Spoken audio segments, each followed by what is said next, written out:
So you've bought Outlander the series, the board game, from Variable Outcomes. Now that you've got it, what are you gonna do with it?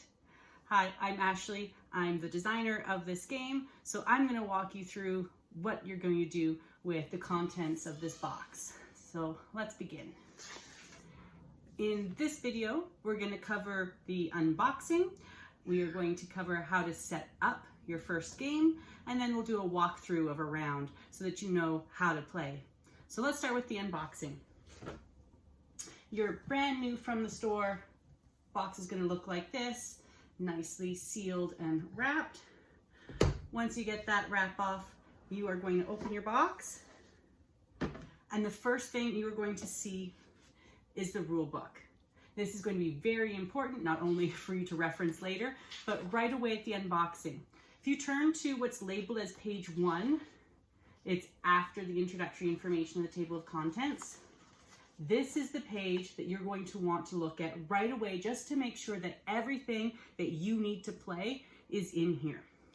So let's start by going through what's in the box. Under the rule book, you'll find the game board, which folds out easily. You will also find 6 baggies of little wooden cubes. We call these WIT tokens. You will have 5 baggies that each have 16 cubes inside them. You don't have to worry about counting the individual cubes. Just make sure you have those 5 different baggies. You should have the colors green, pink, blue, yellow, and orange. You'll also have a smaller pack of black cubes. That's not a miscount. You should have fewer. There will be 9 black cubes, and these will be used only for when you're playing with the villain board. These colors correspond to the player mats, which we'll look at next. So you'll find a package that has these mini boards in them. If you open it up, you'll find those 5 corresponding colors that have Jamie on them, and then you'll see the separate board that has Blackjack Randall. This is the villain board, and it's used for an alternative way of playing where you have a saboteur among your players. The last little baggie you'll find will have 4 small wooden figures. These we call meeples, and in this game they all serve a different purpose. The bronze one will represent Jamie. The other 3 are the enemy meeples. The red for the redcoats, the gray for the watch, and the black for Blackjack Randall. Don't worry about memorizing those names. All the cards will reference their color. At the bottom of the box, you should find this cardboard piece. It has some items that need to be punched out. So there's 6 round victory tokens, which are pieces you would use if you're doing a campaign mode or playing multiple games back to back and you want to keep track of who's won the most. The piece you will definitely need is that sword image. That is the sigil Fraser and will be used as the first player token if you are playing a game with 2 or more people. There is an extra baggie included in the box, and that's meant for these tokens so that you can store them safely after each use. If you're comparing with the components sheet, you might be wondering where the rest of your cards are. Do not fear, they are included in these decks. You will see that there's a slight color variation on the side before you've even opened them. And so as long as you have these 2 packages of cards when you open your box, you know you have all of the cards that you need. When you do open the box and open those cards, you can sort them into their different types. It'll be fairly easy to keep track of as all the card backs are quite different. There's also a spot on the board for all of them, so you'll be able to see right away if you have a pack that fits in all those spots. Shouldn't be an issue. Every game box we've opened has been perfectly intact, but just in case something doesn't seem right, let us know. Once you have your card decks all separated, I would keep them separated. It just makes it easier to get the game going next time round. So just grab a few elastic bands or a couple of little baggies and make sure that you've got them in their separate piles here. When I go through setup, I'll let you know how we're going to be shuffling and sorting as we get the game going. That is all you have to prep. You don't have to sort the cubes. You don't have to sort the meeples. And they all have their own storage baggies. So just keep them as is every time you play and you're ready to go. The setup is going to be super simple. Now that we have the components of our game sorted, it's important for us to decide on a few things so that we know how to set up our game. One of the things we need to know is how many players are there going to be. Outlander, the series, the board game, can support 1 to 6 players. And depending on how many players is going to change how we set up this game. The standard way of playing will be for 2 to 5 cooperative players. The game can be played solo, so that means just by yourself with an altered set of rules and setup. The game can also be played with the villain board, where one of your players is actively sabotaging your efforts to save Jamie. For our purposes, I think we're going to play a standard game. Let's say me and 2 friends. So that would give us 3 players. And it'll be standard cooperative, so we're not going to worry about any sabotaging right now. We'll save that for another video. Now that we know how many players we're going to have, we can choose which color we'd like to be. It doesn't affect the gameplay, but it will help you distinguish the bids later on, which I will show you when we get there. So for our purposes, let's have a blue player,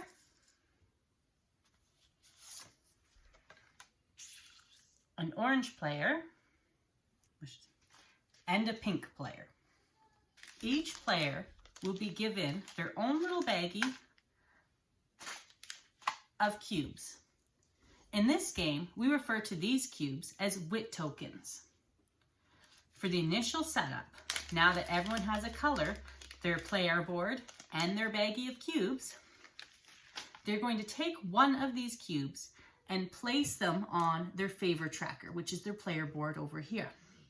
So placing it on the 1 indicates that we are all starting with 1 favor from Jamie.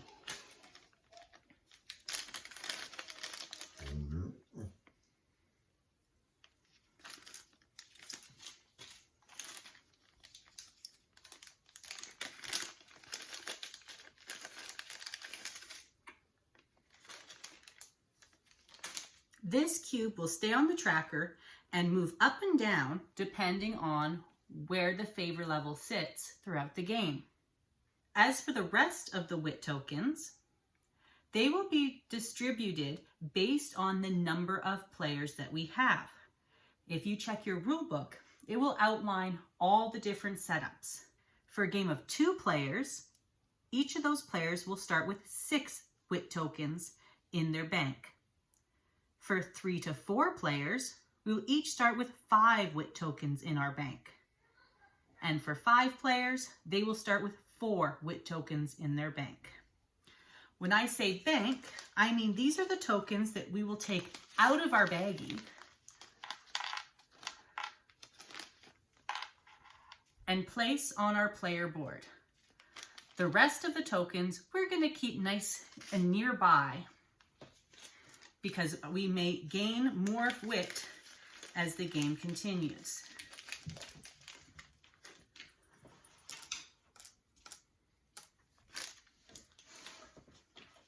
Now that you have your wit tokens distributed and your extra wit tokens are securely nearby for easy access, we can now move on to the next crucial part of setup, the event. The event deck determines what scenario we're playing and therefore how we set up our game. There are 6 event cards, and as you will see, each of them has a number indicated on the corner. They are numbered 1 through 6. The only reason for these numbers is to indicate the chronological order that you would have seen these events play out on TV. They do not necessarily indicate a difficulty level. So you can start with whichever event you would like. For our purposes, let's just start with the first one, Fort William. I only need to place the Fort William card. The rest of the events can be put back in the box. Now that the event card has been chosen, I have some guidelines for how to set up the rest of my game. We are going to start with the second line of conditions, friends. So let's move to our friend deck. Don't bother shuffling the deck yet. We need to separate the friends that are listed on our event.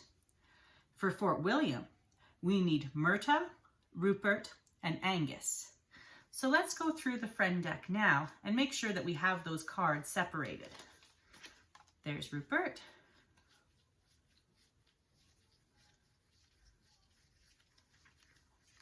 There's Angus. And there's Myrta. Now that I have found the 3 friends that I need, I'm going to set them to the side. This way I make sure that they're going to be in the deck when we start playing. For the rest of the friends, I'm going to give this deck a shuffle.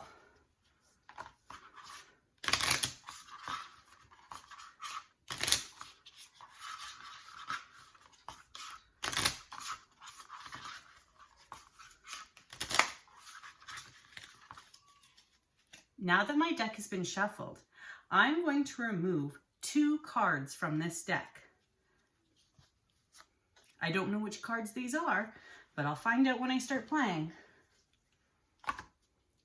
Now when I add the friends that I've put to the side back in, I should have exactly 20 friend cards to play with. I'm going to make sure I separate them a little bit before I shuffle them together,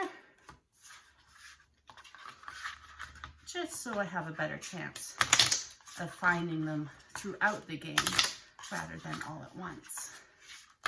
But trust your shuffling methods.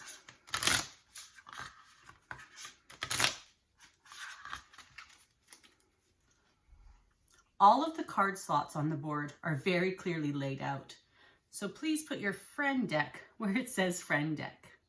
You can then turn over the top 3 cards. 1, 2, 3.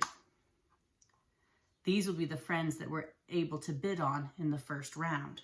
More about that later. Now I'm going to move on to the third condition, which is the items.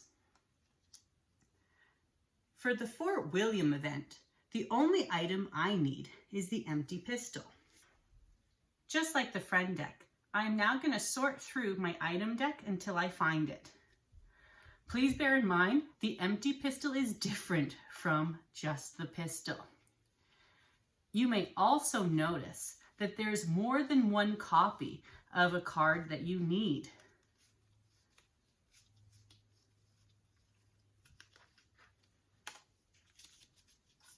You only need to set aside the one copy. It'll be up to fate to decide if you have more than one shot at finding it as we shuffle the item deck. So just like before, setting that card to the side so I can give these items a good shuffle.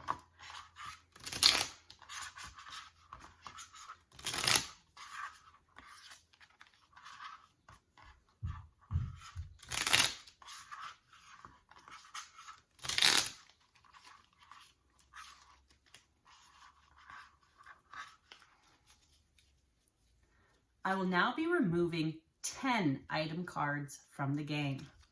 1, 2, 3, 4, 5, 6, 7, 8, 9, 10. Those will go back in the box, and I will shuffle my aside item back in. This ensures that I will have 30 items in which to choose from.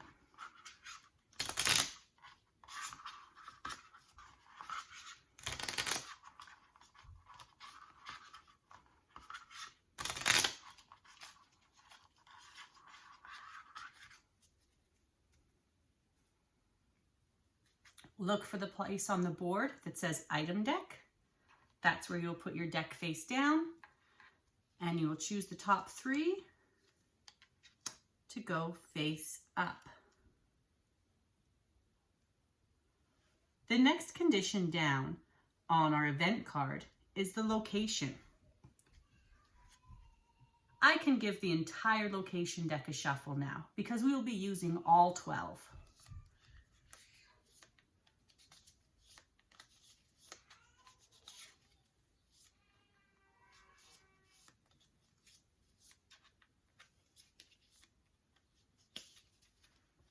And that will go on the location area marked there. The last deck I need to deal with is the danger deck. Of all the decks, especially if this is your first time playing with your game box, give this deck a thorough shuffle.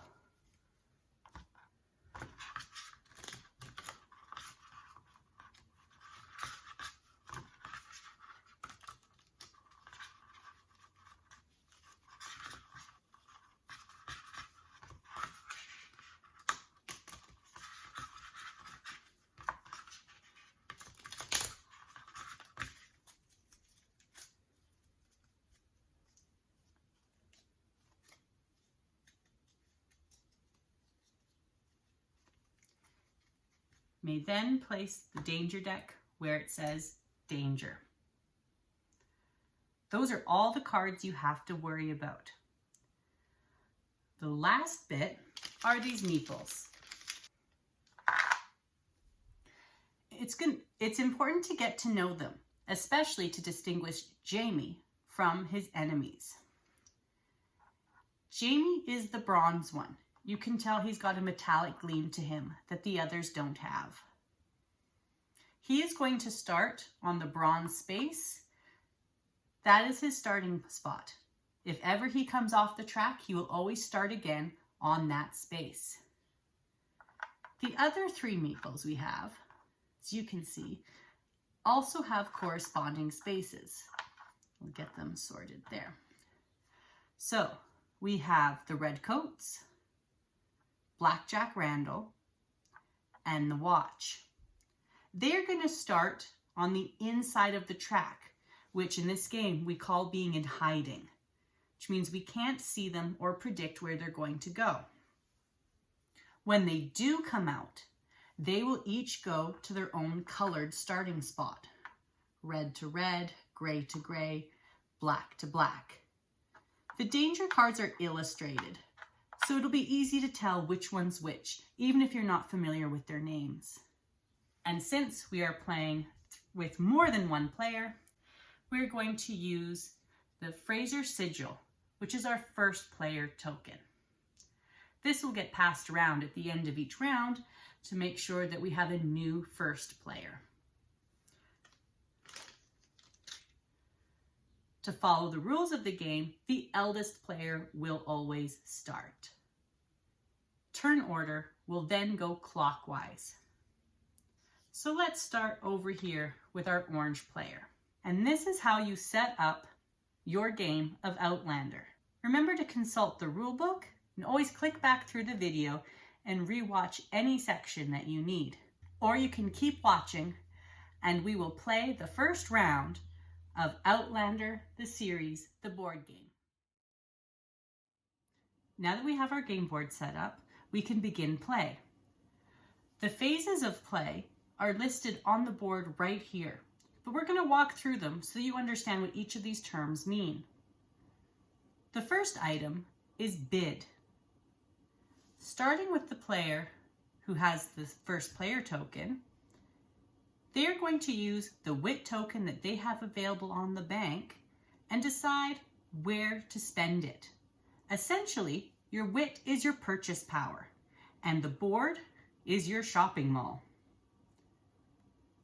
If this is your first time playing, your best bet is probably to look for items or friends that can increase your wit. This will give you more buying power in future rounds. Be sure to read each card before you make your final decisions, as some cards have different abilities under different circumstances. Some may be affected by the location that's visible, and some may have additional powers that will come in handy later. In order to buy friends, you need to fulfill the purchase number on the bottom of the card. Here, Father Bane has a value of 3, Willie Mackenzie has a value of 5, and Jenny has a value of 6. Given that at the start of our turn with a 3-player game, there's only 5 wit tokens to go around, it would be impossible to gain Jenny. We would have just enough to purchase Willie, and we'd have more than enough to purchase Father Bain.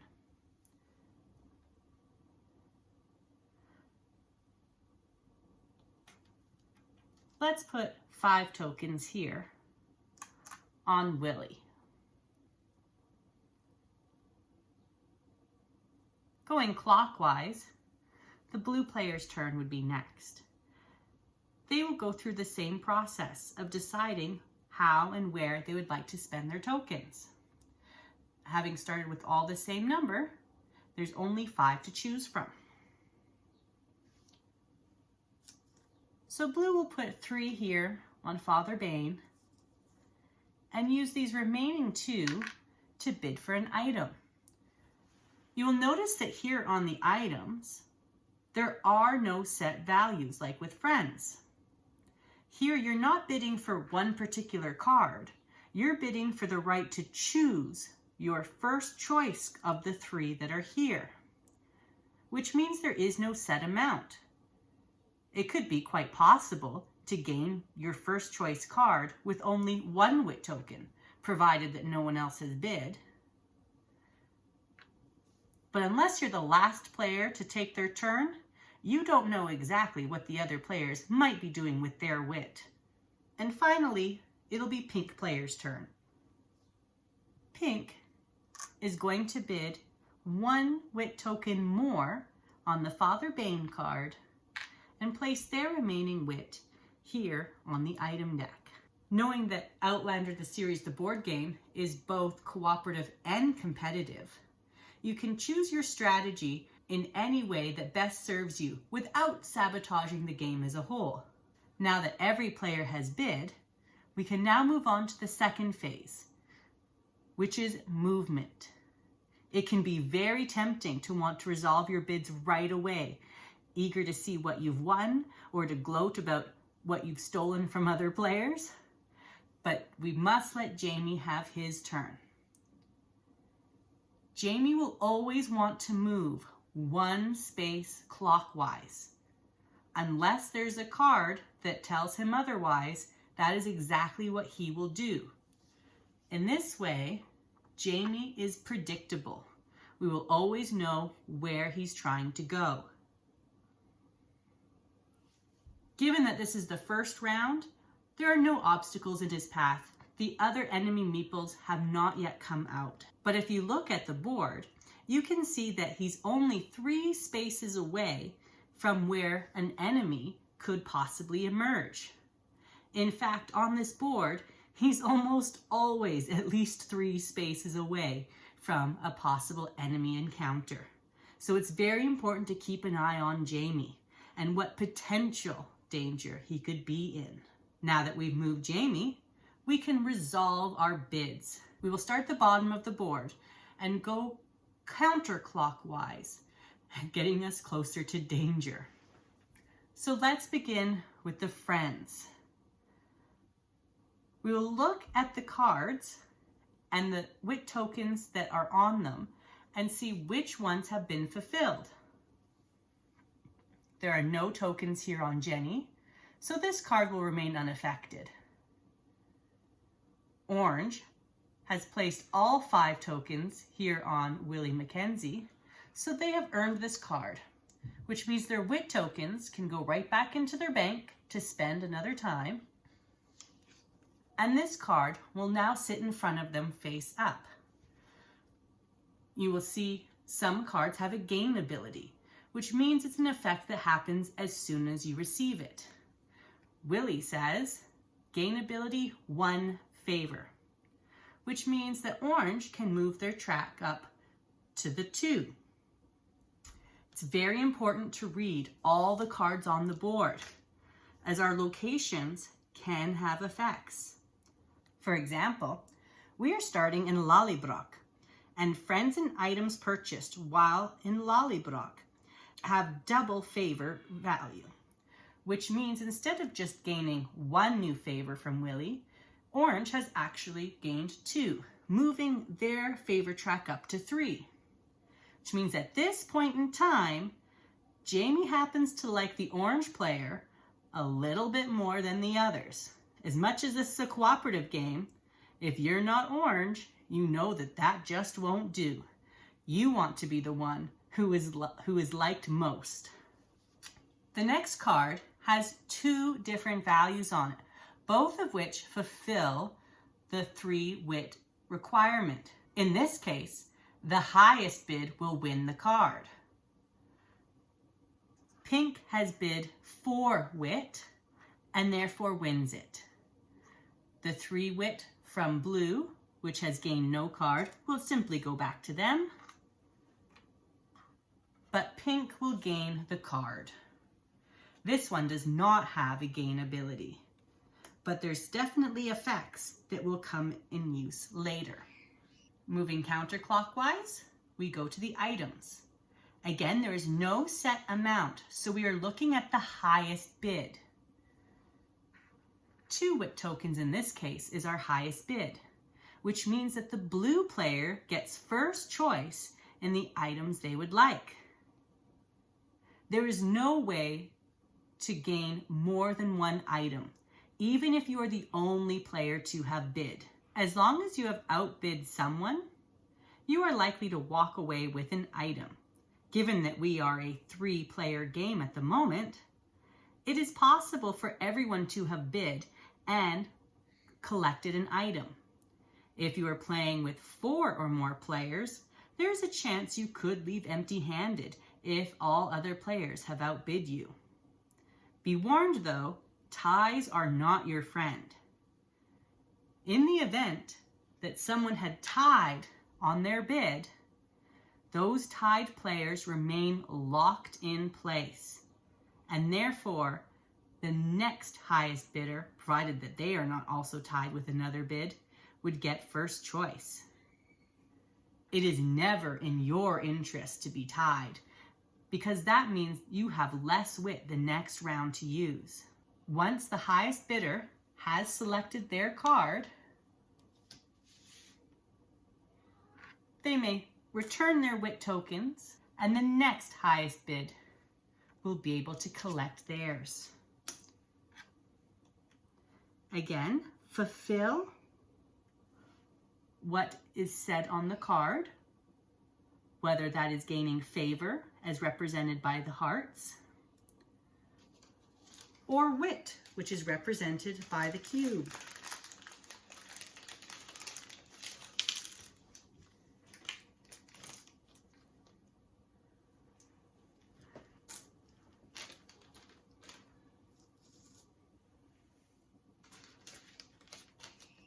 Collecting wit allows you to purchase more in the next round.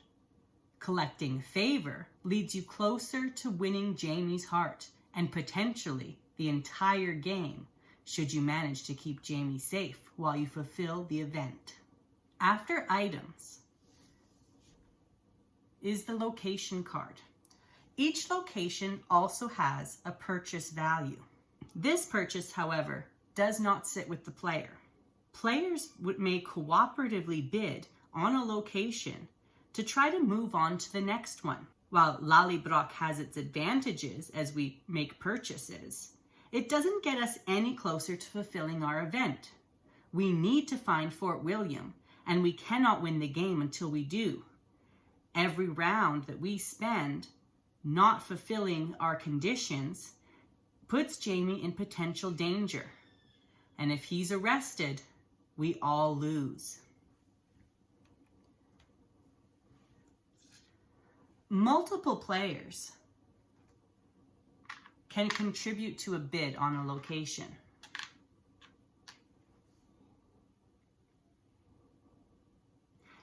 If the total of any color combination reaches the purchase amount, then that card is fulfilled. If you fulfill any part of the conditions of the event, you will win what is called a wink and a nod, which is 2 extra favor from Jamie to add to your favor track. So sometimes it helps to put that extra token down or to be the one to fulfill it yourself, as it gains you more favor.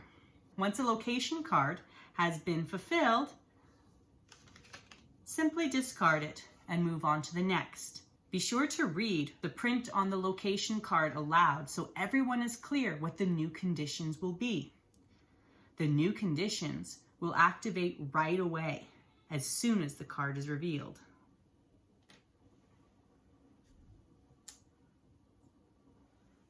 Next down the line are these 3 boxes that say move.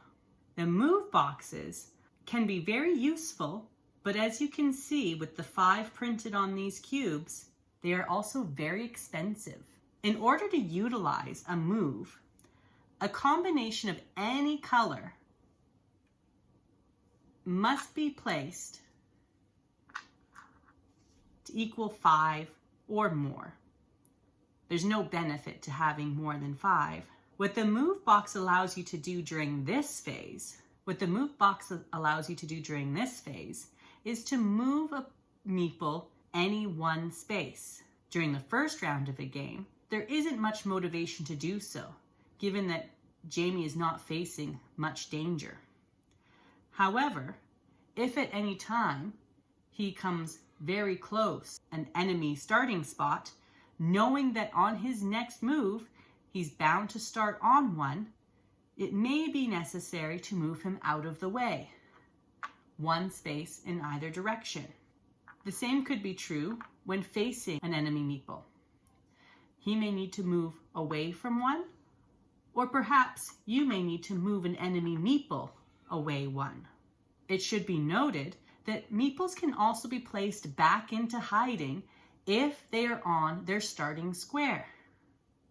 If that's the case, sometimes that movement box can be useful to get an enemy meeple who shouldn't be on the board out, or if fulfilling the event requirement, bringing an enemy meeple out who you need to have on the board. The same can be done for Jamie should he be on his starting spot. You can activate the movement box to put him into hiding and hopefully save him from danger.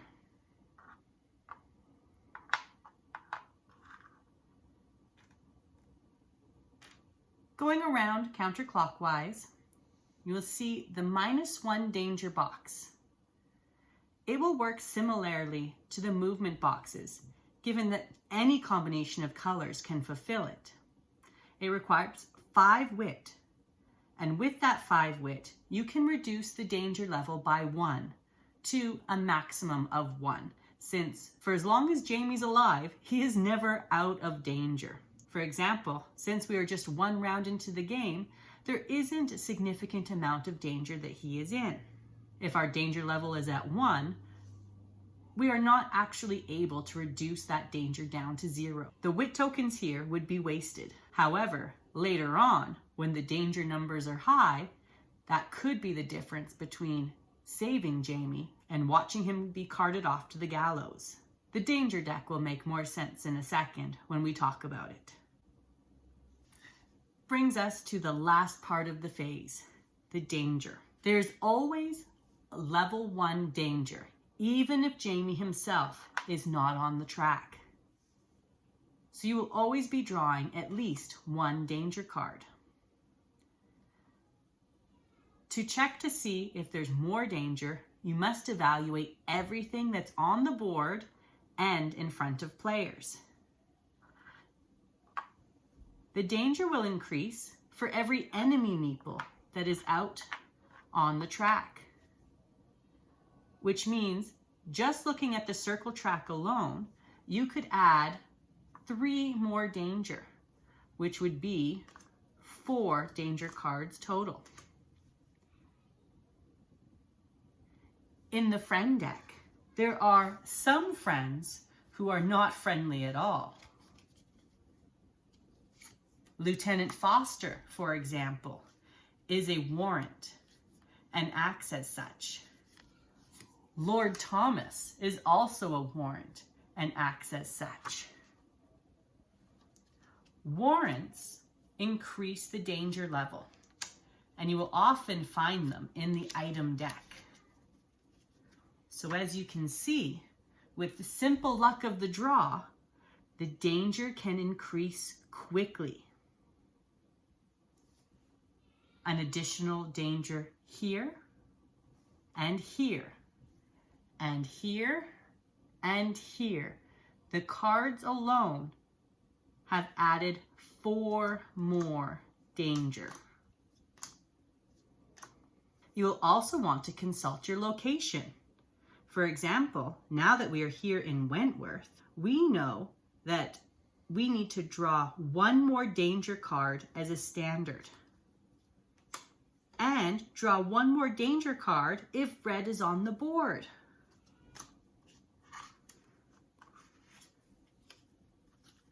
This is a particularly dangerous round if these conditions should come about. That's why reducing the danger may be helpful along the way.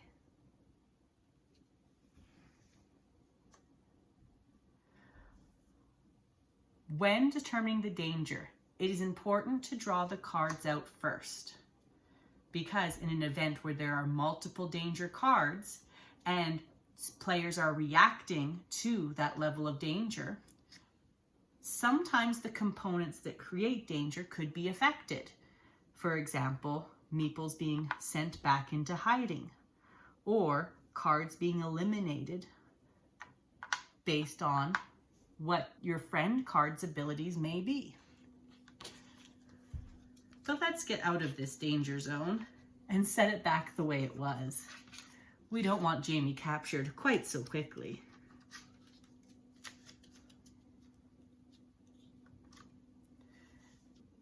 I have my single danger card now, and I will reveal it. Most danger cards will show you the meeple that is being activated, referring to it by color as opposed to name, just in case you still need some help remembering who's who. If a particular meeple is being called to action, but they are still in hiding, the rest of the instruction is to be ignored, and the only thing that meeple needs to do is come out of hiding onto their starting spot. Meeples will be given a direction of clockwise or counterclockwise. So as they move about the board, you know which direction they will be headed. Enemy meeples do not want to share space with one another. So if an instruction would have them be on the same square as another enemy meeple, they will simply continue on the direction that they'd started in. If the card has no instruction for direction, such as leaping or jumping, then the meeple will always default to the space that's closest to Jamie. If Jamie is not on the board, they will default to the space that is closest to his starting spot.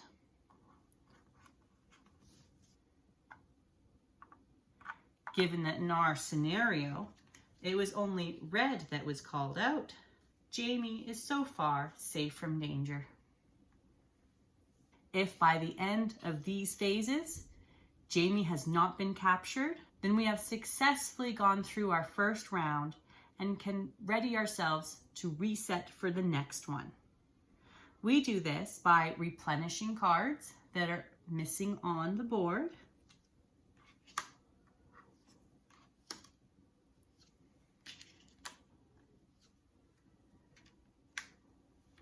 and then passing the first player token to the player who is sitting clockwise.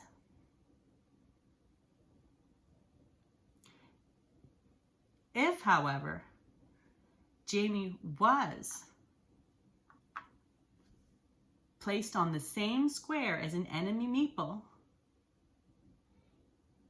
then all players have no choice but to consult their cards to find a way to save him. This is called a quick save, in that he is just about to be arrested, but we are going to use our friends to create a miraculous escape. Different cards have different abilities, and they can be used in different ways at different times. Read them carefully to figure out which is the most strategic. In some cases, cards may allow you to move Jamie, either a space or two in one direction, to put him into hiding, or to move enemy meeples. Friend cards may also have an exhaust ability or a discard ability, and that is the consequence of using the special power on that card. An exhaust ability means that you can only use it once during the round, which means if you've used an exhaust ability before Jamie was in danger, you cannot use the discard ability. You have used up that card and have to wait another round. However, if you have a usable exhaust ability that could save Jamie and you have not used that card this round, simply turn it to its side to indicate that that card has been used. Simply turn that card to its side to show that it has been used for this round. Who gets to use their ability? We start with the first player and see if they have any way of saving Jamie. If they do not, or choose not, then it will go to the next player clockwise. Should they find a way to save Jamie and prevent him from being arrested, that player will gain the wink and a nod 2 additional favor on their favor track. If there are more danger cards to go through, bear in mind Jamie could find himself in peril yet again, at which point you would start again with the first player. If no player is able to prevent Jamie from being arrested, the game is over and no player has won.